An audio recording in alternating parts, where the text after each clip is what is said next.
Shalom teman-teman muda. Di waktu yang baik ini saya coba sharing tentang calon suami idaman.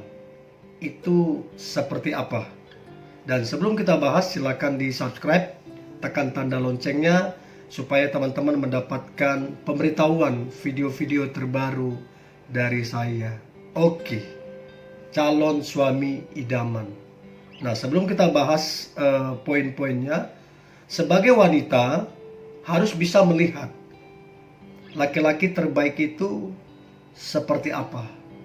Nah, kebanyakan generasi sekarang mereka kurang bisa melihat laki-laki terbaik itu seperti apa. Mereka cuma terpaku kepada ganteng ya. Mereka cuma terpaku kepada kaya. Mereka cuma terpaku pada pekerjaan yang bagus dan mungkin pintar. Dan mereka kurang mementingkan yang namanya karakter. Makanya kalau kita lihat zaman sekarang banyak orang kaya, pekerjaan bagus, cerai. Nah, kalau ditanya kenapa bisa cerai, orang kaya kok pekerjaan bagus, selidik demi selidik ternyata karakter suaminya nggak baik, suka memaki, suka merendahkan, memukul, temperamental.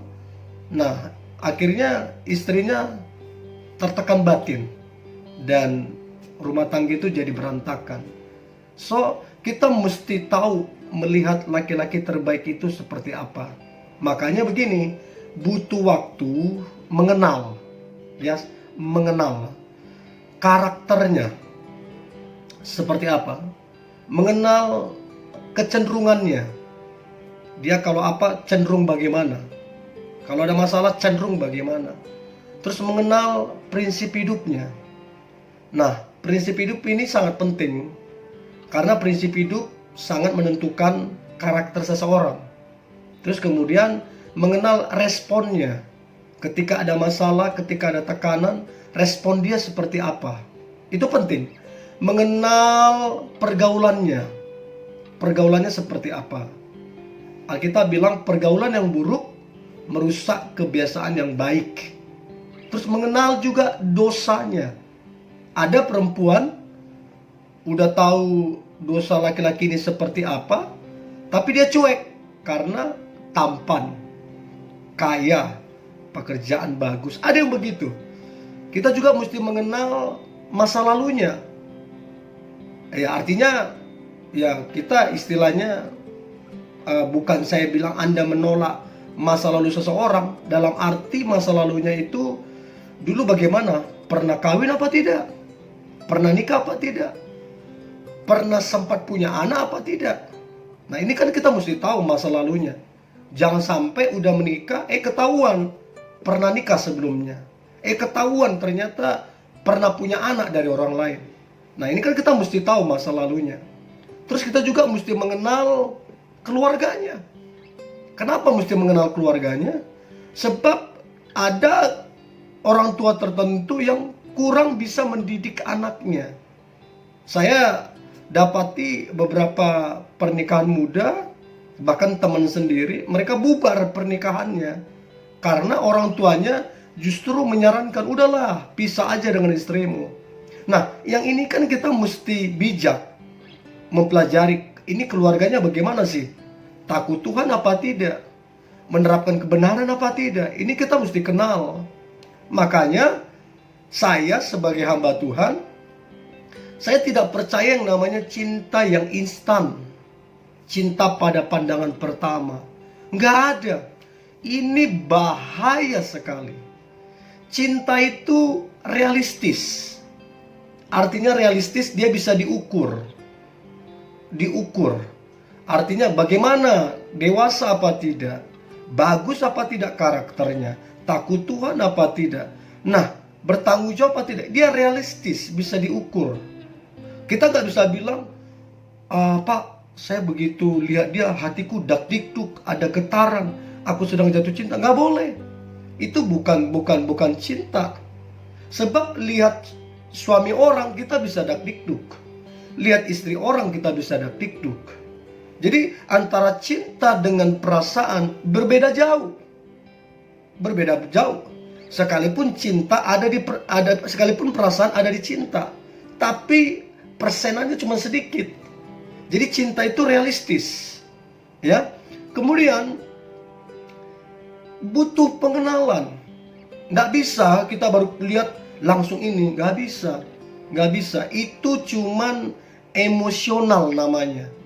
Nah, tanpa pengenalan, maka Anda akan dirugikan dan berpotensi akan menghancurkan masa depanmu. So, pengenalan itu sangat penting. Nah, sekarang kita masuk ke pembahasan kita. Calon suami idaman itu seperti apa sebenarnya? Sebenarnya seperti apa? Nah, saya catat di sini yang esensinya saya sampaikan, ada beberapa poin. Yang pertama, calon suami idaman itu dipastikan takut Tuhan atau dia mengasihi Tuhan. Dalam arti kita bisa cek dia suka beribadah apa tidak, oke, suka berdoa apa tidak, ya. Terus suka baca firman apa tidak, suka melayani apa tidak. Nah, ini aja kita bisa buat barometer, ya, tolak ukurnya. Nah, waktu kalian dekat dengan dia, para cewek, kalian makin dekat Tuhan atau makin jauh dari Tuhan? Saya dapati anak-anak muda yang saya konseling dulu menggebu-gebu sama Tuhan, rajin melayani. Tapi begitu kenal cowok ini, ya makin mundur, makin menjauh dari Tuhan, makin gak suka melayani, makin gak suka doa, makin gak baca firman. Ya, akhirnya apa? Pergaulannya salah. Nah, itu penting. Jadi bagi saya, suami atau calon suami idaman adalah yang takut Tuhan, mengasihi Tuhan. Dia bawa kamu makin cinta Tuhan, dia bawa kamu makin mengasihi Tuhan, dia bawa kamu makin suka berdoa, baca firman, kemudian rajin melayani. Itu yang pertama. Yang kedua, laki-laki atau calon suami idaman yang kedua adalah dia mendidik dan mengajarimu. Maksudnya seperti apa? Kalau dia mendidik dan mengajarimu, berarti dia sudah dewasa, ya. Nah, artinya jangan berpacaran dengan seseorang yang tidak mendidik dan mengajarimu. Sebab ada, saya lihat pacaran-pacaran yang kata-katanya tidak mendidik, kata-kata serapa, kata-kata makian, kata-kata yang menghalalkan segala cara. Nah, ini kan tidak mendidik. Nah, laki-laki yang terbaik, calon suami terbaik, calon suami idaman, dia mendidik. Dia mengajari kamu. Kamunya makin dewasa. Ya. Nah, sekarang saya mau tanya ke teman-teman cewek yang menonton ini. Apakah dia yang lagi dekat ke kamu atau pacar kamu, dia mendidik kamu atau mengajari kamu? Atau dia menunjukkan hal-hal yang buruk? Nah, itu mesti kita bisa bedakan. Mesti bisa kita bedakan. Mendidik dan mengajarimu. Dan dia harus dewasa supaya dia bisa mengajari dan mendidik kamu. Itu yang kedua. Yang ketiga, dia bertanggung jawab. Dalam arti dia bekerja keras. Saya dapati ada orang anak-anak muda yang cewek, dia tidak terlalu peduli cowoknya itu kerja apa tidak. Bahkan saya pernah konseling beberapa teman cewek, ya, malah dia yang biayai kuliah pacarnya, bayar uang kosnya, ya. Terus habis itu uang makannya juga dibayar. Sampai saya bilang, berapa lama kamu lakukan itu? Sampai selesai kuliah. Terus saya tanya, cowokmu kerja apa? Enggak ada, nganggur. Loh, terus dia kalau nganggur dia ngapain? Tidur, ini segala macam. Dia nggak berusaha cari kerja. Nah, ini yang bagi saya tidak realistis. Cinta dia nggak realistis. Dan apa yang terjadi? Dimanfaatkan Akhirnya putus. Coba lihat. Terakhir si cewek ini kecewa. Dia kecewa dan dia kepahitan. Kenapa dia bisa sampai kecewa? Orang dia kuliahin sampai selesai. Kosnya dia bayar. Terus makannya juga dia bayar. Terakhir diputusin. Apa gak kepahitan? So, teman-teman cewek, cinta itu realistis. Kalau dia nggak bekerja, dia nggak bertanggung jawab, maka dia bukan calon suami idaman. Ingat ya, kalau bekerja nggak mesti gaji tinggi. Yang penting dia bekerja keras.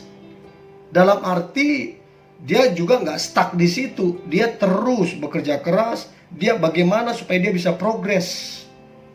Nah kalau dia cuma malas-malasan, ya ampun, itu bukan calon suami idaman. Itu akan membahayakan kamu ke depan, teman-teman cewek. Saya serius itu, saya serius. Ya, mesti dia yang bertanggung jawab, dia mesti bekerja keras. Karena di pernikahan tidak cukup cinta. Tidak cukup. Kalau Anda baca firman Tuhan, untuk mendirikan rumah tangga tidak dibilang didirikan dengan cinta. Rumah tangga didirikan dengan hikmat kebijaksanaan. Nah kalau dia tidak berhikmat, bagaimana dia bisa berhikmat nggak bekerja? Kamu mau makan apa? Anak-anakmu mau makan apa? Pendidikan anak-anakmu bagaimana? Dari mana dia bisa dibilang berhikmat sementara dia malas bekerja? Nah ini yang penting kita renungkan. Yang nomor 3 ini bertanggung jawab. Laki-laki calon suami idaman, dia wajib bekerja keras. Kalau dia pemalas, dia bukan laki-laki terbaik. Ya, itu penting. Itu yang ketiga. Yang keempat, dia berkomitmen. Atau dalam arti dia setia. Ini saya selalu ingatkan ke teman-teman perempuan. Kalau kamu cari laki-laki, cari yang bisa berkomitmen, yang bisa setia. Makanya saya punya prinsip. Bagi saya, rahasia kesetiaan cuma satu. Saya selalu ulang-ulang ini supaya kamu tahu, teman-teman cewek, rahasia kesetiaan cuma satu. Rasa cukup. Rasa cukup. Memang di luar sana memang banyak yang lebih cantik. Banyak yang lebih cantik dari kamu. Tapi calon suamimu, pacarmu, dia bilang, memang di luar sana banyak yang lebih cantik, tapi kamu cukup bagi saya. Nah kalau udah ada rasa cukup, maka dia gak perlu lagi lirik sana sini, gak perlu lagi chat sana sini, dan gak berlaku bagi dia label playboy. Gak berlaku. Nggak berlaku bagi dia label buaya darat. Nggak berlaku. Sebab dia memiliki rasa cukup. Nah rasa cukup inilah rahasia untuk seseorang bisa berkomitmen dan setia. So, dari mana kita bisa tahu bahwa dia ini setia, memiliki rasa cukup? Gampang. Orangnya gampang mengucap syukur. Sedikit gajinya mengucap syukur, ya. Belum tinggi pekerjaannya mengucap syukur. Ada masalah mengucap syukur. Selalu mengucap syukur. Orang begini biasanya ada rasa cukup di hatinya. Tapi kalau orangnya selalu membanding-bandingkan, yang sana lebih baik, yang sana lebih baik, maka orang ini tidak punya rasa cukup. Nah itu yang keempat, calon suami idaman adalah berkomitmen atau dia setia. Yang kelima, ini penting. Yang kelima adalah dia menjaga perasaanmu. Dia jaga perasaanmu. Apa yang kamu tidak suka dan apa yang kamu suka dia tahu. Sehingga kamu jadi damai sejahtera, kamu jadi sukacita. Karena dia jaga perasaanmu. Ada laki-laki yang tidak bisa menjaga perasaan pasangannya. pasangannya nggak suka itu dia lakukan. Ya, dia lakukan. Bahkan yang lebih parah dia cuekin. Ada yang begitu. Nah, saya nggak tahu teman-teman cewek, apakah pacarmu dia menjaga perasaanmu? Yang kamu tidak suka, dia nggak lakukan. Yang kamu suka, dia lakukan. Itu berarti dia jaga perasaanmu. Dalam arti, selama itu yang benar. Ya, kalau kamu nggak suka contoh tentang berbohong, itu kan benar. Berarti dia nggak lakukan berbohong. Kamu nggak suka kalau orang boros, berfoya-foya, itu kan benar. Nah, maka dia nggak lakukan itu. Nah, itu yang saya maksudkan adalah dia menjaga perasaanmu, apa yang kamu suka dan apa yang tidak kamu suka. Laki-laki yang begini adalah laki-laki yang terbaik. Dan saya berdoa, engkau penuh damai sejahtera, engkau penuh sukacita. Itu yang kelima. Yang keenam, nah ini penting. Yang keenam ini saya banyak dapati di hubungan-hubungan yang toksik. Artinya apa? Di dalam hubungan itu ada sifat kasar, ada makian, ada hinaan. Nah, artinya apa? Yang keenam ini calon suami idaman adalah dia tidak kasar. Dia tidak kasar. Artinya dia sabar, dia tidak memaki, tidak menghina, apalagi sampai memukul. Saya banyak dapati teman-teman cewek ya sampai memar ditonjokin ya. Kemudian sampai waktu putus ada luka hati ya, kepahitan. Sampai ada beberapa yang memutuskan untuk nggak mau lagi berpacaran. Bahkan ada yang memutuskan untuk udahlah, semua laki-laki sama. Dan terakhir udah nggak nikah lagi. Karena apa? Kecewa. Karena selama dia pacaran, pacarnya itu kasar, toksik hubungan mereka. Nah, laki-laki suami idaman dia tidak kasar. Tidak kasar. Ya, hati-hati teman-teman cewek. Kalau kamu punya calon atau pacar yang kasar, memukul, menghina, memaki, merendahkan, saran saya, mendingan di stop itu hubungan. Mendingan. Jangan kamu paksa bawa ke pernikahan. Sebab banyak orang sampai di pernikahan akhirnya stres. Itu terganggu pikirannya sama jiwanya. Karena apa? Nggak kuat menahan makian, cercaan dari suaminya, atau sikap kasar dari suaminya. Nah, jangan pernah coba bawa. Itu yang keenam, calon suami idaman dia tidak kasar. Ya, saran saya jangan coba-coba berpacaran atau menikah dengan laki-laki yang kasar. Yang terakhir, yang ketujuh, calon suami idaman adalah dia visioner. Artinya dia orangnya punya visi ke depan. Dia punya perencanaan ke depan. Kalau kamu tanya, sayang, kita mau kemana ini? Maka dia akan jelaskan, ini yang akan kita kerjakan. Terus kalau kamu tanya, sayang, kapan kita akan menikah? Dia langsung tahu tanggal segini, bulan segini, tahun ini, atau tahun depan, atau kapan. Dia langsung tahu. Kenapa dia bisa tahu? Sebab dia punya visi ke depan. So, teman-teman muda, saya berdoa Anda teman-teman cewek, Anda berpacaran dengan laki-laki yang punya visi, punya perencanaan ke depan. Dan yang terakhir, saya tutup dengan statement ini. Hubungan yang terbaik, pacaran yang terbaik, makin lama kita makin serupa dengan Kristus. Makin serupa dengan Kristus, kita semakin bertumbuh, kita semakin berbuah, dan nama Tuhan dipermuliakan. Akibatnya apa? Kita diberkati dan kita menjadi berkat bagi orang lain. Inilah dia.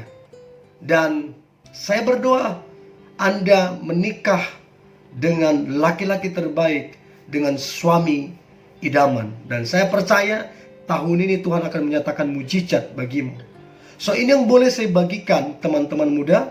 Tetap semangat, dan antusias, percaya rencana Tuhan yang terbaik pasti tergenapi atas hidupmu. Dan apabila teman-teman terberkati dengan materi ini, pembahasan ini, silakan di subscribe, tekan tanda loncengnya supaya teman-teman bisa mendapatkan pemberitahuan video-video terbaru dari saya. Tuhan Yesus memberkati.